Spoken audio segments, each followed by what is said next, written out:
සුබ දවසක් යාළුවනේ ඔයාලා හැමදෙනාටම. ඉතින් අද උදේ මම කිරිබත් හදන්න පටන් ගත්තා. ඉතින් මේ ආකාරයට රයිස් කුකර් එකේ තමයි කිරිබත් එක හැදුවේ.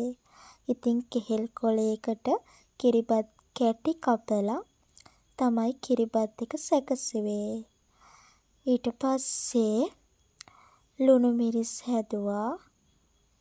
ඒ වගේම කලින් දවසේ ඉතුරු වෙලා තිබුණු පරිප්පු ටිකකුත් රත් කරලා ගත්තා.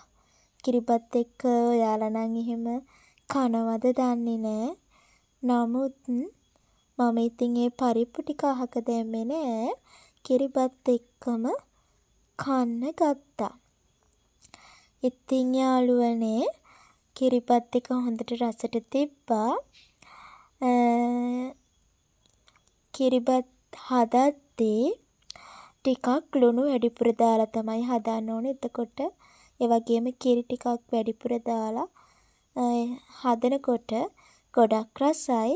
ඒ වගේම ලුණු මිරිසත් පදමට රසට හදලා ගත්තාම කිරිබත් ඉතින් දවල්ටත් එක්ක ඔන්න ඔය ටික ඇති අපිට නම්. ඉතින් ඇත්තටම රසට තිබ්බා. ඔයාලත් කිරිබත් හදන රෙසිපි තව තවත්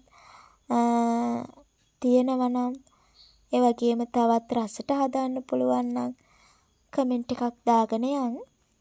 ඒ වගේම ඔයාලට කියන්න ඕනේ මම කිරිබත් එක කැටි කපන්න කෙහෙල් කොලයට දැම්මේ දාද්දී පොඩ්ඩක් අර තෙත ගතිය වතුර ගතිය වගේ තියෙනවා.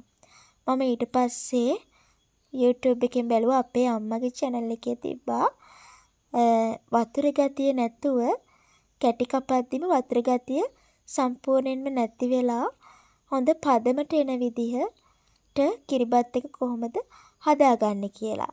කියන්නේ කැටි කපන්න ගද්දී ගොඩක්ම තෙත ගතිය නැති කරලා ගන්න විදිහ. ඉතින් ඊගාවට කිරිබත් එක හදද්දී ඒ විදිහට හදන්න මම බලාපොරොත්තු වෙනවා.